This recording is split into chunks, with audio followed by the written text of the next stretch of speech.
The Gold Mountain fire erupted on June 27th in Ridgway and exploded into a larger wildfire 25 miles south of our home. After a day of being shut in by smoke, we decided to drive down and see for ourselves.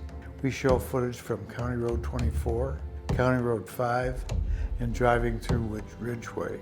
We were then able to drive a little up County Road 10 toward Owl Creek Pass and captured some more footage.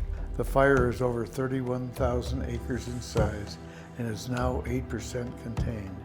It has destroyed some of our most treasured backcountry areas.